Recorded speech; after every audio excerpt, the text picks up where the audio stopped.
Saya tinggal di sini 1984.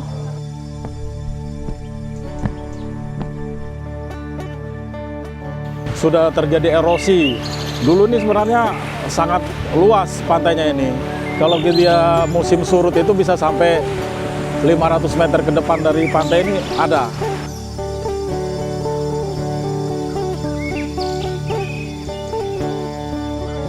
Sebenarnya sih terumbu karang kurang. Sebenarnya ada penanaman kayak terumbu karang, ibaratnya begitu kan. Nah itu bagus sebenarnya. Jadi itu lebih anu lagi buat kita.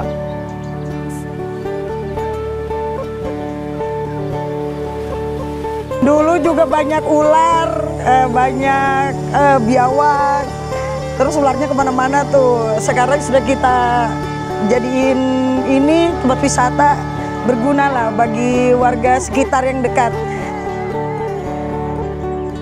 Padahal pantai itu tidak flat begini, ada cekungan, ada gusung.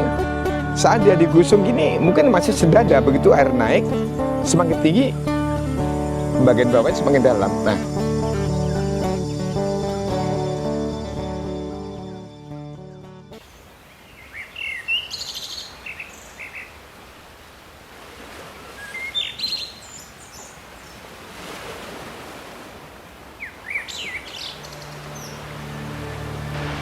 Saya ini kelahiran di sini, di kampung sini, kampung pesisir ini. Yang sekarang, dulu masih Sepinggan, sekarang sudah Seraya ya, Sepinggan Raya. Nah, saya lahirnya itu 72-an di sini, tahun 72-an. Jadi semenjak kecil saya sudah ada di masyarakat di pesisir sini. Seperti itu. Jadi memang saya sudah sejak kecil sudah di sini, kecil-kecilan saya sudah bermain di pantai sini, seperti itu.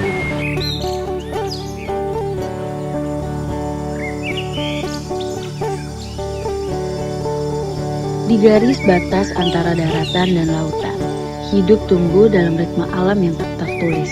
Di sini, laut bukan sekadar ruang. Ia adalah ibu, saudara, guru.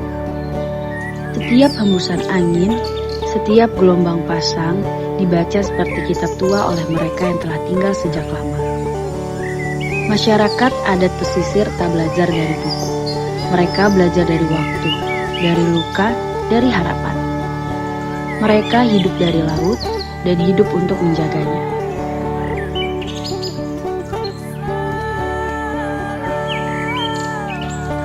Di pantai ini tentu banyak perubahan ya. Perubahan ini dari alam, faktor alam juga. Artinya di sini sudah terjadi erosi. Dulu ini sebenarnya sangat luas pantainya ini.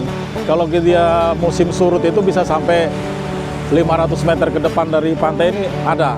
Masih ada terumbu-terumbu karang, masih kita bisa lihat.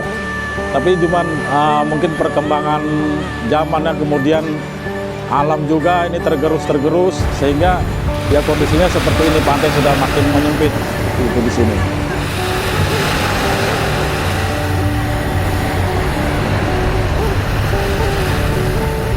arti tanah ini buat saya dan semua warga yang di sini sangat menyenangkan karena semakin kesininya lebih ada keuntungan dari finansial sudah jelas. Karena di sini ada nelayannya, bisa cari nafkah di sini. Terus UMKM di wilayah pantai ini, walaupun pantai ini tidak semegah yang dibayangkan dengan pantai lain. Mengingat pantai ini kita buka dengan swadaya anggota masyarakat yang ada di RT kami, di RT 28 ini.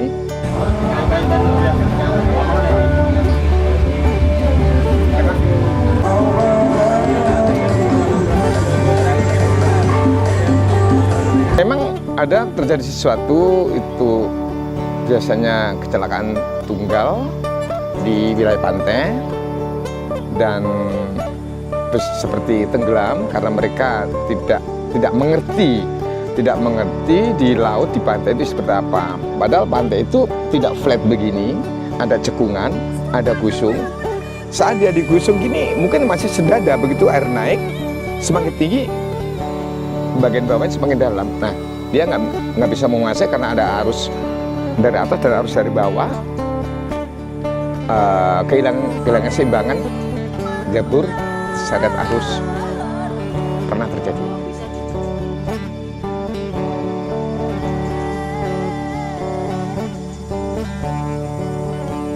Merupakan juga sumber kehidupan bagi warga kami, bagi masyarakat pesisir di sini. Karena walaupun sudah seperti ini, laut ini, pantai ini memberikan juga sumber daya bagi kami, yaitu ikan-ikan, karena aktivitas kenelayanan di warga kami ini masih ada seperti itu.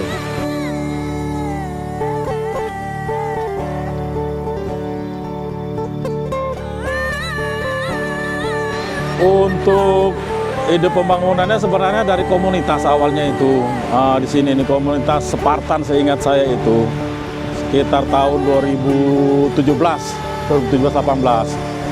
di sini nih. Jadi mereka yang mengangkat sebenarnya membantu kami juga di sini, membantu kami mengangkat Pantai Seraya ini dengan mereka sering membuat event di sini, membuat event misalnya dari bakti sosial, aksi bersih-bersih pantai. Kemudian juga mengundang dinas pariwisata terkait di sini. Jadi sebenarnya mereka mengangkat sini dan kami warga di sini, terutama pemuda-pemuda di sini meneruskan aja sebenarnya, meneruskan. Terus kami juga sedikit-sedikit membangun fasilitas dan sarananya sehingga sedikit-sedikit pantai ini juga bisa dikenal oleh masyarakat. Kemudian Pantai Seraya Sepinggan Raya ini khususnya di RT kami ini 28. Ini kan akses terdekat dan juga murah untuk orang ke pantai, warga Balikpapan khususnya yang untuk ke pantai, karena aksesnya juga dekat, kemudian murah. Yang di kiri kanan kami ini sudah tidak ada akses jalan lagi, hanya yang ada di sini saja di RT 28 ini, Pantai Seraya sini.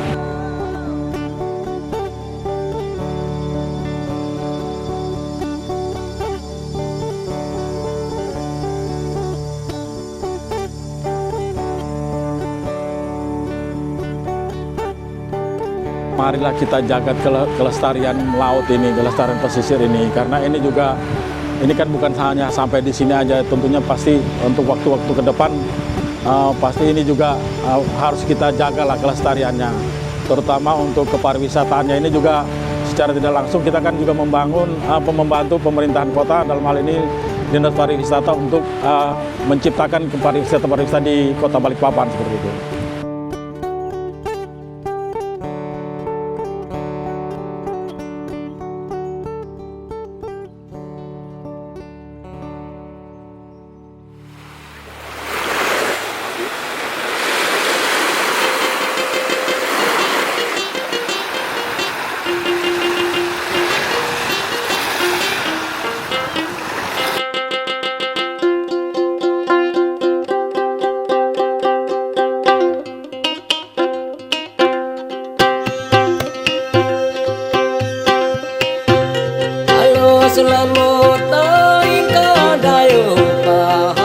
Kami dari pesisir ini harapannya mungkin kalau untuk nelayan barangkali itu juga harus ada kami juga perlu adanya pembinaan untuk pemberian edukasi lah tentang laut ini, agar laut ini juga menghasilkan ikan yang bisa banyak seperti itu, karena kalau ini tidak dijaga baik dari swasta, kan kita lihat sekarang banyak kapal-kapal tongkang ya, kapal-kapal batu river itu mempengaruhi lagi kelestarian laut juga sebenarnya. Namun itu yang harus kita betul-betul kita komitmen jagalah. Dalam hal ini juga mungkin dari dinas terkait perikanan dan kelautan juga harus memberikan edukasi seperti itu. Kemudian kalau untuk kelestarian pantai ini ya harapannya ya itu tadi saya bilang tadi, harus bersama kita berjaga, tidak mungkin hanya warga kami sendiri. Jadi itu harus pemahaman masyarakat, mungkin pengunjung-pengunjung juga harus menjaga kelestariannya, terutama mungkin dari kebersihannya.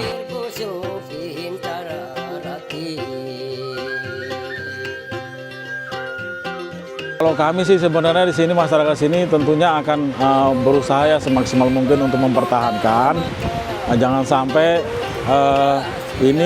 pantai ini hilang, karena ini juga ini kan membantu juga kami juga Pak, warga kami untuk LKM-nya, usaha-usaha kecil menengahnya, ya salah satunya itu. Kemudian yang nelayan tadi, kalau sampai ini hilang kan, ya sangat berdampak sekali lah buat kehidupan kami di sini seperti itu.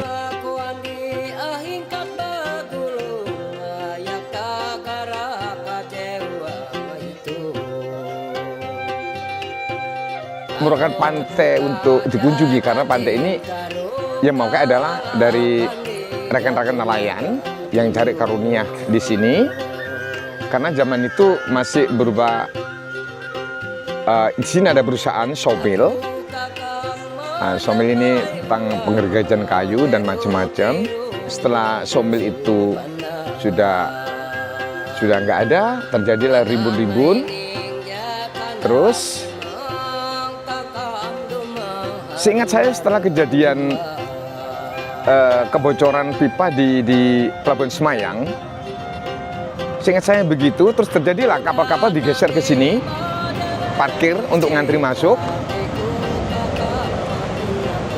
Di situ karyawan kapal, orang-orang kerja kapal lipat di kampung kami. Nah, ini rupanya ada potensi untuk dikembangkan. Jadi kita bersama warga, teman-teman RT 28 ini, gimana kalau kita buka pantai? Bagaimana caranya? Nanti kita buat pertemuan, terus nanti kita bikin tata ruangnya seperti apa, itu kita pikirkan nanti. Yang penting kita babat dulu. Kebetulan waktu itu setelah COVID corona, mengingat waktu itu ekonomi ambruk, kita berpikir untuk UMKM-nya warga, sehingga kita raba-rabai sepakat gotong royong membuat pantai inilah. Alhamdulillah sekarang lumayan ada penghasilan warga yang membuat UMKM yang ada di sini. Kami amat sangat menginginkan bahwa pantai ini insya Allah selamanya ada. Karena kita membuat pantai ini anggap sebagai suatu pondasi.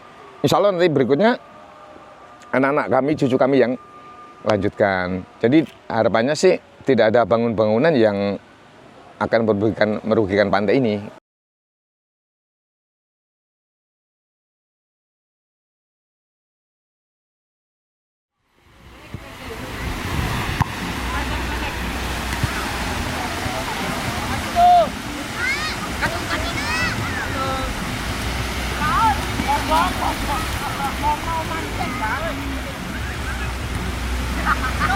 Laut dari tahun 80-an. Berangkat sampai lokasi kita tarik rengge, selesai itu kita buang lagi renggenya, kita pasang lagi. Bisa sampai berapa lama Pak? Sehari aja. Dari pagi, besok pagi lagi kita tarik. Baru balik lagi.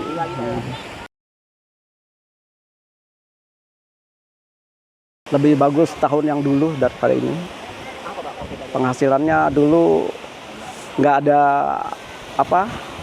limbah, masih banyak rumput laut lah, kayak gose. Penghasilan kita dari dulu banyak. Pada hari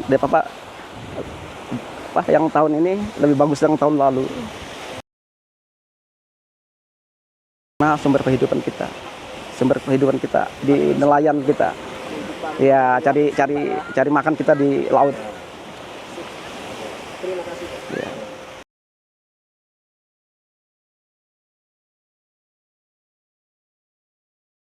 Sudah mulai dari kecil sih sebenarnya sudah nelayan, ya ikut-ikut bapak ngerengge apa gitu ibaratnya kan dulu kan. Ya mungkin sekitar ya 90-an juga lah ibaratnya dulu. Berarti Bapak juga nelayan Pak ya? Iya nelayan. Iya. Kadang ya nganter-nganter pemancing juga. Bawa-bawa orang nganter mancing.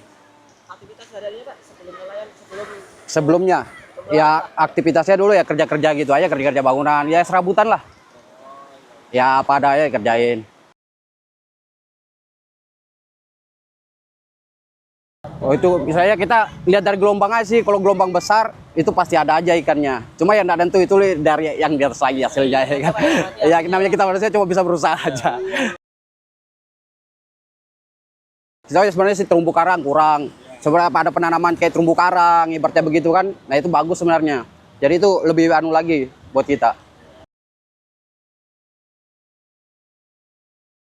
Jauh. Kalau sekarang ini kan ya ibaratnya kayak gini, lihat banyak speed lalang-lalang leleng kayak gini kan, itu bikin ngaruh juga. Ikan itu enggak mau takut malah ikan sebenarnya.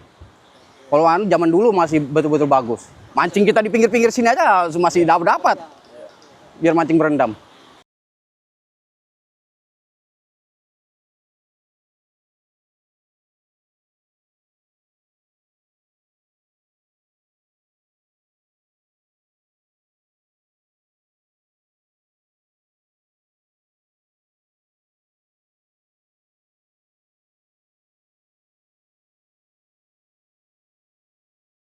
Menambah perekonomian rumah tangga, bisa sekolahkan anakku, bisa makan ikan terus yang segar. Impian kami sebagai penduduk di sini semoga rame, menambah perekonomian tambah bagus. Dulu kita nggak berjualan di pantai, pertamanya ini cuman lahan kosong, pertamanya cuman semak-semak. Kita bersama warga di sini membangun warung. Pertama warungku di depan, sekarang pindah di sini. Dulu juga banyak ular, banyak biawak, terus ularnya kemana-mana tuh. Sekarang sudah kita jadiin ini tempat wisata berguna lah bagi warga sekitar yang dekat.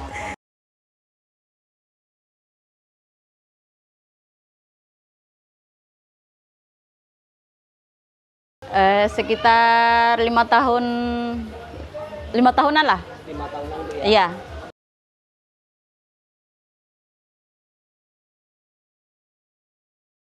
Dulu masih hutan sih ini. Semak-semak. Ya pokoknya masih hutan di sini, barusan itu bangunannya. Sebelumnya kan kerjaan bapaknya ini gajinya nggak ada.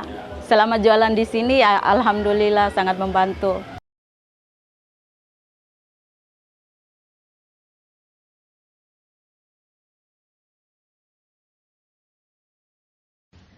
Penjaga garis pantai bukan mereka yang berdiri mengawasi, tapi mereka yang merawat, yang mendengarkan, yang memahami. Dari tanah leluhur, dari lidah tradisi, dari hati yang terhubung pada laut, mereka memberi kita pelajaran penting. Bahwa masa depan bumi tak hanya ada di laboratorium, tapi juga di kampung kecil yang hidup bersahaja dan bermakna.